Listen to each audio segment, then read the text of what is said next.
Hello and welcome to Tuesdays with Morrissey. I'm Adam Morrissey. Today I'm thrilled to be joined by Diana Chapman, a leadership advisor and founding partner of the Conscious Leadership Group and author of the best-selling book, The 15 Commitments of Conscious Leadership. Diana, thanks for coming on the show today.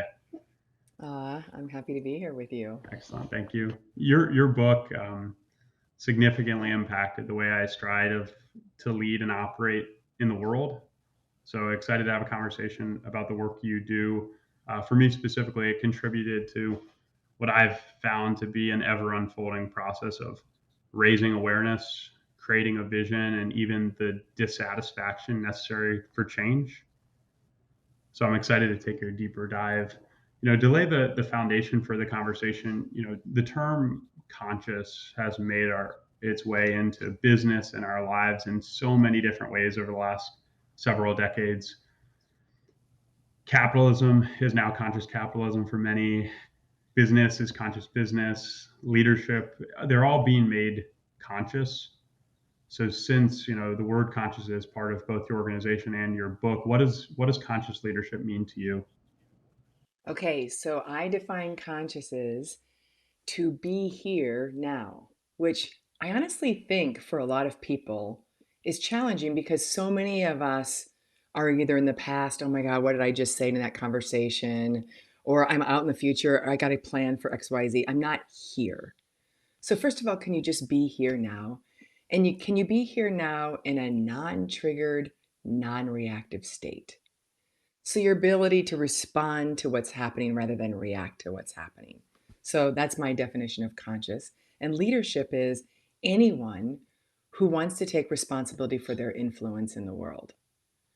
So conscious leadership is, hey, I'm here now, non reactive, taking responsibility for my influence here around me. Yeah. And when I was introduced to the book, 15 Commitments, and a lot of the content from CLG primarily in like a business sense. But when I got into it, it's clear it's much bigger than just work. What do you feel that the work that the Conscious Leadership Group does is really about? Well, okay, so I learned this material from Gay and Kathleen Hendricks of the Hendricks Institute. And when I learned this, it was really more about applying it to my personal relationships.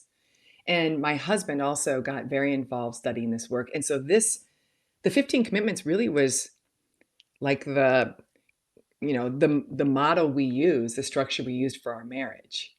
And that's how we did our marriage. And that's how I started to do all of my relationships, including my relationships at work. And so we just thought, hey, um, this is applicable everywhere. And so my co-authors of the book, Jim Dethmer and Kaylee Klemp, we all had learned this with the Hendricks, and we're applying it with business leaders, primarily at that time in the YPO organization. And we're getting so many questions about, well, what does this mean? What does this mean in the workplace? And so we decided to put the book together to really spell it out and give examples. Yeah, and you did an excellent job. And I'm a big um, fan of Hendrix's work as well. I read, many years ago when I was evaluating the leap from bigger organizations to more the entrepreneurial realm. You know what I'm going to say, the big leap, Yeah. which was excellent. And I have seen that. It does seem like the most life satisfaction. For the longest time there's this theme, work life balance. That was like kind of like this separation of work and life, and you want to have balance. But for me, and it sounds like for a lot of folks you've worked with, some of the most satisfaction comes from alignment. How can Yeah. you be here and be an authentic version of yourself in all the arenas you put yourself in? Yeah, because it's like running on green energy, it's so enlivening instead of the fossil fuels of reactivity and drama and all that good stuff. And so I find it just profoundly both freeing and energizing. Um, I often find myself in states of awe the more I get this alignment going in my life. Yeah, yeah, totally. In the book, there's 15 commitments that are outlined throughout the book, but there's a through line throughout all the commitments of this visual example of being above and below the line. For listeners that are not familiar, what is the significance of that above and below the line metaphor? Okay.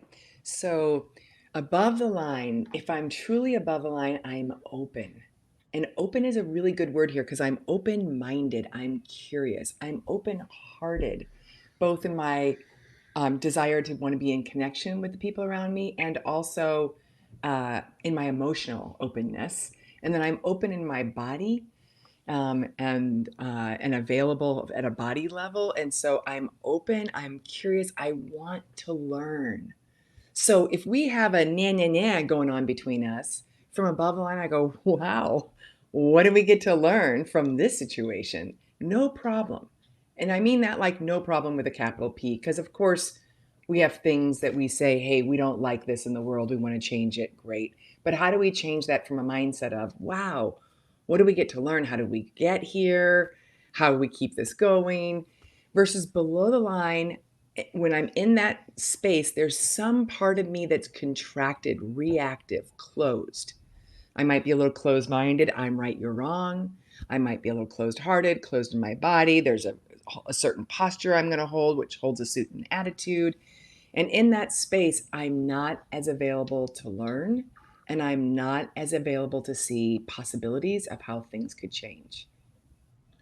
You've been very clearly doing a lot of this work for many years, and do you still catch yourself operating below the line ever?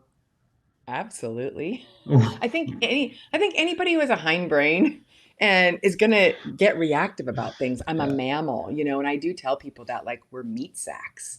We're these mammals. And mammals just get reactive. You don't get to control that. And that's because, there's a brain that's trying to keep us surviving. And so, yes, of course.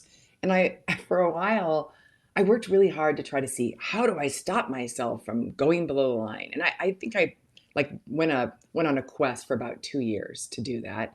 And I was zero success because I realized I don't get to control how often I'm reactive. What I do get to control is how quickly I can shift back out of reactivity.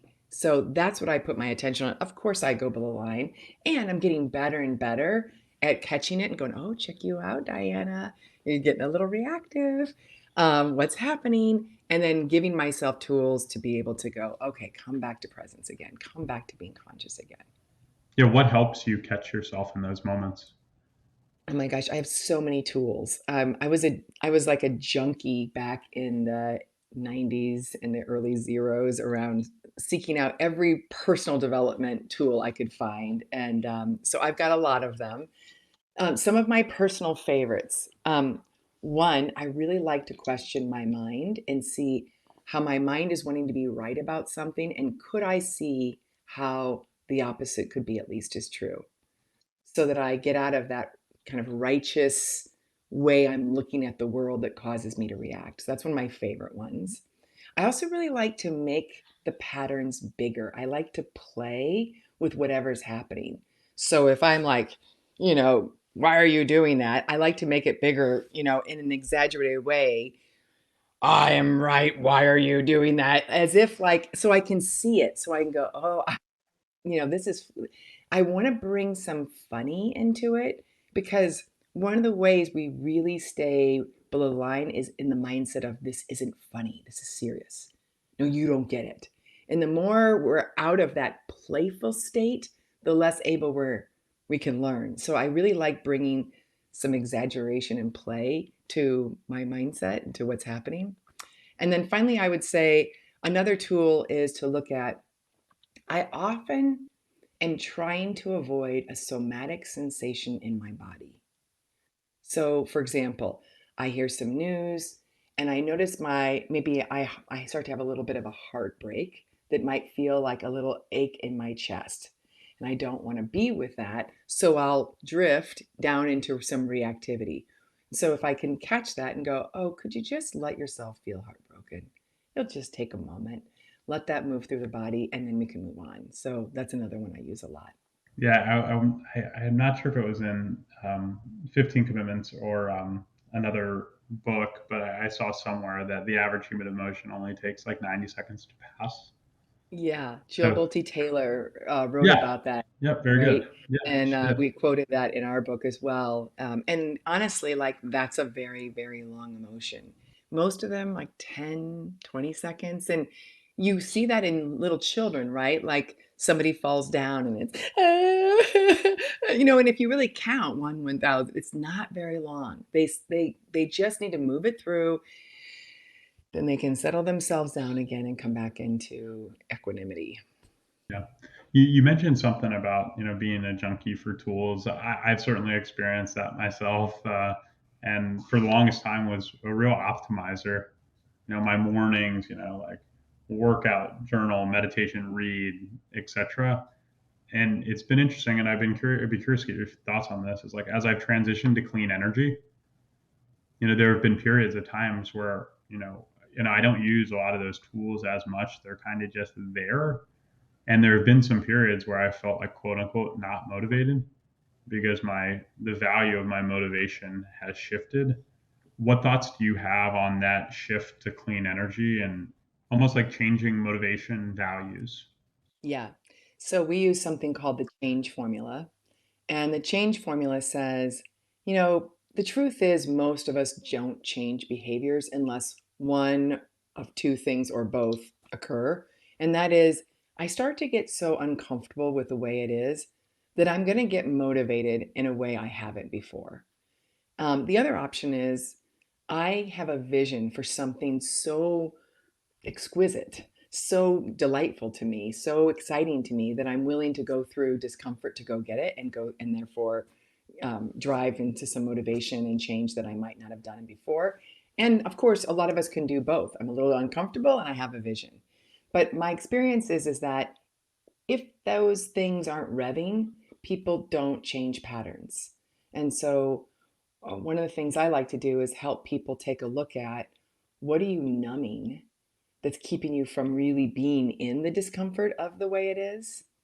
And or let's create a compelling vision. And I say, like, the vision's got to be sexy, it's got to turn you on. And if we can get that going, then you can create the behavior change. So it makes sense to me, for a while you used your devotions in the morning because it was creating something, and now you've arrived at that vision you wanted. And so there's not as much motivation to keep it going, and so you'd have to either decide there's another vision that's even more exquisite that would drive you, or let it go. You mentioned it in that dissatisfaction is often a more powerful motivator. It's the one that I see most people choose. I don't think it's more powerful in general, but I think people use it because honestly, I think people, they don't know, they didn't get a lot of role models for what it is to dream, really dream big. And they also haven't, many of us haven't seen it.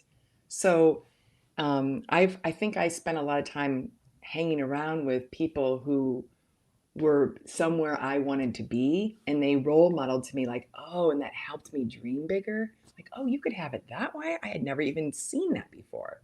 So, um, so therefore, I think people default to, okay, let's get uncomfortable, and then that will drive us. Yeah, I've definitely experienced that myself. Both, getting uncomfortable and then letting that be a driver, but how amazing it is to be around people that are thinking differently and thinking bigger, and how that expand your sense of possibility. On that same note, you mentioned a lot of your work, the value of what we believe and like how we like hold some of our identities. What role do you think awareness, beliefs, and identity play in our ability to bring our highest selves to the world, whether it's in work or personal life, and kind of make some of these changes possible? Okay, well, each of those things in my mind is different. So, awareness, my ability to be aware of my reactivity and shift it quickly, takes a lot of drag off of me so that I don't use my creative energy in that drama drag, and then can use that for much more creative, interesting things I want to make happen in the world. So, in that way, awareness, I think, has huge impact on my ability to create a life I really want.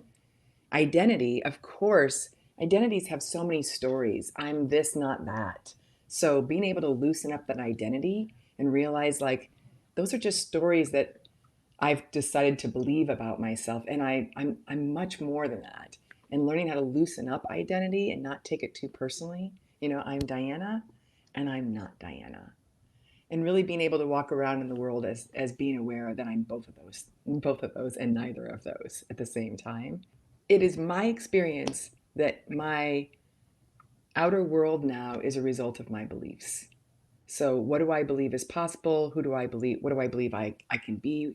Who do I believe people can be?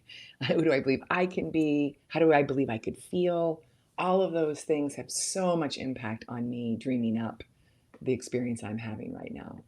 Yeah, one of my mentors was just helping me through a period, and he was saying how hold your higher vision and let the details of your life flow loosely. Mm. Does anything in Yeah. there resonate with you? Well, what I hear is I think people get in their own way by trying to control how it's supposed to look rather than get the final dream and be available for how life wants to move through you to become that dream, become that vision. And so I think that that non-attachment can make you more available to collaborate with something greater than yourself to create that vision. Awesome.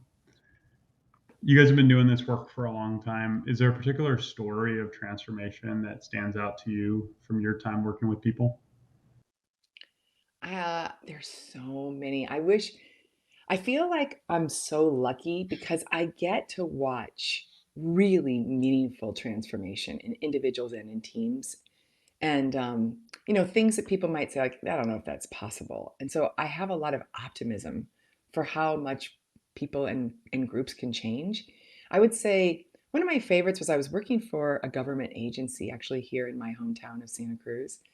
And it was the HR department of our city government. And it was a new HR uh, leader had gone in and just been hired, and it was not going well. There was the old guard and the new guard, and they weren't talking to each other, and there wasn't a lot of acceptance for this new leader, and there was a lot of infighting, and I would say, it was like a toxic environment. And they all got committed to practice. There was a little questioning, a little resentment at first, but people started to soften. And that team radically shifted. They all got close, they got connected, they got empathetic with one another. And so it turned from a very toxic culture to a very open and authentic culture in the matter of 6 months with not a lot of like money spent on trainings. It had a lot to do with just their commitment and then some guidance and tools that I was able to offer them. But that was pretty remarkable to see that kind of a change so quickly. Yeah, do you ever get like pushback from people that are like, like, hey, like we can do all this stuff, but we still have to do the work, especially like Yeah, in our, ever more demanding environment, with yeah, teams getting absolutely. stretched thinner, and sometimes it's hard to, like when you're forced to have so much output to have the emotional capacity to do some of these things. So how have you helped people through those? Well, I co teach a course at Stanford called Capital Formation. And the whole course is all around how do you create a sustainable organization. And I actually start the course um, and I bring in consciousness first because our argument is we want to think of a company like a rocket that's trying to go into outer space. And of course, you want a lot of fuel there at the beginning. But a really big part of how you get a rocket out there is you try to minimize the drag to keep that drag as low as possible so that rocket has the best chance of getting out there and being sustainable. And so drama is drag. It's a lot of drag. So I say to teams, most of you don't know how much drama you have.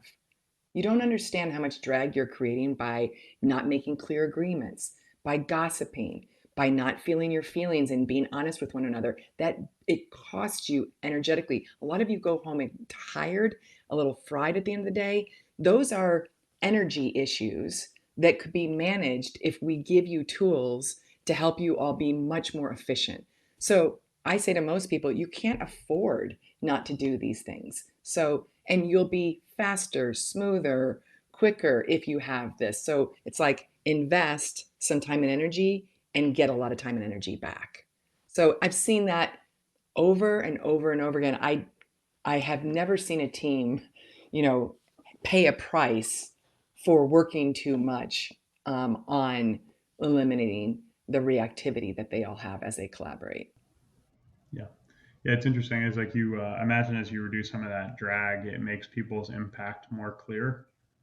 And if there's not impact there, then you have an opportunity to figure out, hey, how can we maximize impact for this person? Because in my conversation with Liz Wiseman a couple weeks ago, she was saying how what she's learned is, it's not working too much that leads to people to burnout. It's lack of impact or lack of perceived impact. So imagine that drag can significantly make that a lot clearer. I agree with her. And people don't know. Let's just say my colleague just said something and I felt um, misunderstood. I had the belief I was misunderstood and I felt frustrated. I don't say anything and I don't feel anything. I just keep it down. It actually takes a lot of energy to keep that back, more than people understand. So I'm keeping that back, and then somebody else did something, and I felt scared because maybe they don't like my performance, and then somebody else did something. And these little things are being added up, and I'm holding back. I literally have to depress myself. I have to contract around myself to hold this stuff back. And that is so tiring. So I would argue there are many, many ways we're burning ourselves out. And a lot of it does have to do with not having that alignment. Because alignment would be, hey, let me have my external expression match my internal experience. Hey, I felt frustrated when I heard you say that. I want to just reveal myself and feel my feeling about that, and then see is there anything I need or want to change around how we're relating to one another. That kind of alignment creates so much energy back to be able to then do what I most love to do. Yeah, that's excellent. I mean, I think something that's hard for people is like that depression has become a habit. So It they is. don't they don't necessarily know the other side of like the lighter weight that they would have by just expressing. Yeah, so then, got to amp up on my caffeine and got to keep pushing and doing all the things that I do. And it does, it becomes very habitual. Not that caffeine's a problem necessarily, but I see a lot of people can use caffeine to help deal with other issues that it does temporarily relieve it over and over again. But my Mhm. experience is they are permanent solutions if they chose to. And, everybody loves a cup of coffee. Totally. What's one piece of advice? Obviously, there's so much work and resources out there. What's one piece of advice you'd give to listeners that are just getting started, whether leading themselves or leading others? I would say start to get to know your reactive patterns. Most of us have little ways we do it. We have a handout on our website called Locating Yourself, and it's got all kinds of examples of how you might be below the line. I highly recommend start there. Like, go look at that handout and circle the ones that you think you do the most, and hand that to some of your closest colleagues and people you spend time with at home, and ask them, like, did I get it? Uh, are these the ones you think I do the most? Do you have feedback for me? So you start to see what are they so that when they happen, oh, I'm doing it. Because if you can't notice it, then you're not going to be able to shift it. So I think noticing and then allowing, oh, there I go. I got reactive. Not make that mean anything. Notice, allow is the biggest, most valuable thing you can do. It's even, that in and of itself can be a shift move. So, and that's why we highly recommend meditation so much, because meditation is going to the gym, so to speak, for being able to just notice, allow. So that's a great place to start. Is so, for example, I know when I say this is hard, I'm probably below the line, and that's a little trigger word I often say when I'm in reactivity. Yeah, and it's also powerful. You alluded to getting some alignment from other people. Yeah. Inviting people to sit on the same side of the table, so that if your reactivity isn't damaging, but now they're a collaborative, active participant in your transformation, and hopefully you and theirs. Yeah, and so that's the other thing is I say get people around you to be your guides here. So I say to people, if you hear me say it's hard, will you just say, "Oh, is it hard, Diana?" So it gives me an opportunity to go, "Oh, thank you. I just got it." So I need people around me to help me catch it, especially if I can catch it in the moment and see what's going on and then shift it from within. Are there any trends or developments you're watching, like, going, like, what are you most focused on, or what do you think is most interesting that's emerging in your space? I think there's been a lot of entitlement showing up more in the world. I feel entitled to I feel entitled to being able to work from home. I feel entitled to having a promotion. I feel entitled to whatever. Um, One of the things that I'm really putting a lot more attention on is shifting from entitlement to appreciation. I'm entitled to you giving me feedback the way I want it. And I don't like the way you're doing it. So, can I appreciate the way you are giving me feedback? Can I find value in the way it is? I think finding value in things that we resent and we feel entitled to changing is a big uh, trend that I think is going to help everybody start learning to accept the world as it is, appreciate where we're all at, and then from there see where do we want to go from here. But I don't find that you can't shift that which you resent. And so entitlement in that way can be challenging for us to get over. Yeah, I think it's really fascinating you say that, because in some regards you'd think that people could look at some of this work and be like, well, isn't it about like everyone having what they want? But the answer is really no. It's about accepting reality and then reacting I authentically. would say And yeah, Yeah, I would say it's both. It's about, hey, can I accept the way it is? And it's always a yes and from above the line. And how could I create it in the way that would really most serve me and others? So I think people can caught in one or the other. And that's how below the line thinking is. It's either or. Either I'm going to get this or either I just accept things the way it is, or I come over here and push and change on it. And from above line, it's always a yes and. obviously you guys have made a bunch of valuable resources. Are there any other book recommendations or content sources that you'd recommend for listeners? Well, you named one of my favorite ones. I recommend The Big Leap probably more than any other book. I think it's really core to people's ability to have life go well. Um, and then we have a big resource page on our website, conscious.is. There's a elaborate resource page, and there we recommend many, many books, as we do um, in our own book. I What else do I really like here? I'm just looking at I'm a big, oh, I love The Power of Full Engagement. I think that's such a wonderful book at looking about this mindset of stop worrying so much about time management and work on energy management, which we've been talking about a little bit to here, but they look at it with a different lens than we do at Conscious Leadership Group. And I like looking at you have four engines: a mental, emotional, physical, and spiritual engine. And are all those engines revving? And putting your attention on that. I love that book. And I'm a big fan of the Enneagram. So there are many Enneagram books I recommend to people. Excellent. You've been really gracious with your time. Before I let you go, what's the best way for folks to keep up with you and the work of the Conscious Leadership Group? We have a newsletter that we put out a couple of times a month. It's got great new content every month, and so I highly recommend get on that. We also are on a lot of the social media channels. You can come find us at the Conscious Leadership Group there. Excellent. And of course, our website has all the newest information. Well, we'll have links to all those in the show notes. But Diana, it was a pleasure. Thank you so much for coming on the show today. You're so welcome. So happy to be here. Thanks. Talk more soon. Thanks, Diana.